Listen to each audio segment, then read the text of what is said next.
Here are 5 signs someone is secretly trying to control you. And honestly, it's probably happening right under your nose. Ever walked away from a conversation feeling just completely drained?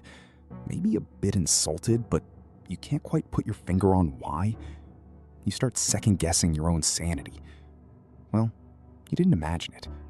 You were probably just targeted by a micro-manipulator. Look, we usually think control means shouting, threats, or aggressive ultimatums.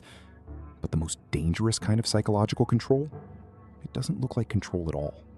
It looks completely normal. It's a slow, quiet erosion of your boundaries until you're doing exactly what they want, without even realizing you gave up your choice. If you notice someone in your life pulling these 5 moves, they aren't just being quirky. They are actively testing your limits. First up is what I call the micro-boundary test. A master manipulator never hits you with a massive demand right out of the gate. They start small to see where your lines are drawn. They'll borrow your stuff without asking, show up 10 minutes late like it's no big deal, or just subtly talk over you every time you open your mouth. And if you call them out, they'll make you feel petty or dramatic for even bringing it up. But there's a real strategy here.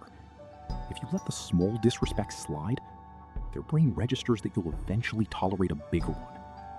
They're basically sketching out a map of how much you'll take. Next is the conditional compliment. We all love compliments, right? And that's exactly why they make such great weapons. A controller will give you praise, but it always comes with a hidden sting. They'll say something like, "I love how confident you are." Usually people with your background are way more insecure. Or, "You look great today. It's nice when you actually put in the effort." It leaves your brain in this weird psychological tug-of-war where you feel validated and insulted at the exact same time.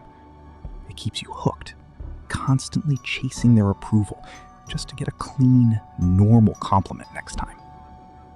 The third one is shifting blame disguised as humor. We've all dealt with this. Someone insults you, you get upset, and they instantly laugh it off and say, "Wow, it was just a joke. You're being way too sensitive." This is their ultimate escape hatch.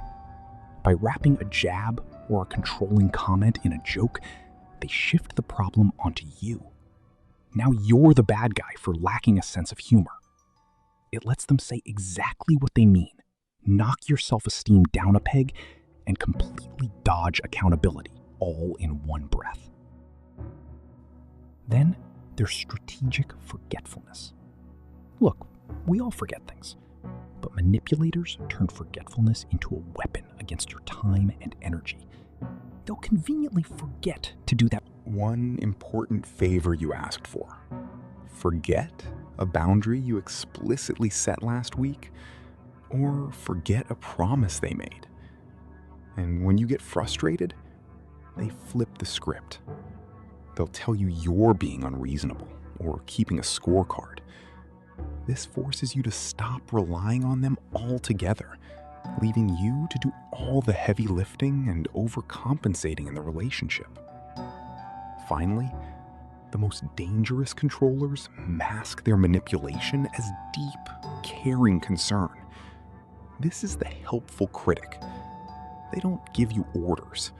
Instead, they gently pick apart your choices while pretending they're just trying to protect you. They'll say things like, "Are you sure you want to take that job? I just don't want to see you get overwhelmed and fail."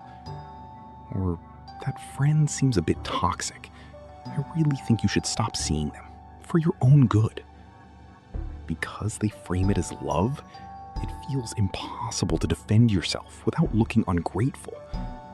But slowly, bit by bit, they're replacing your inner voice with theirs. Control doesn't happen overnight.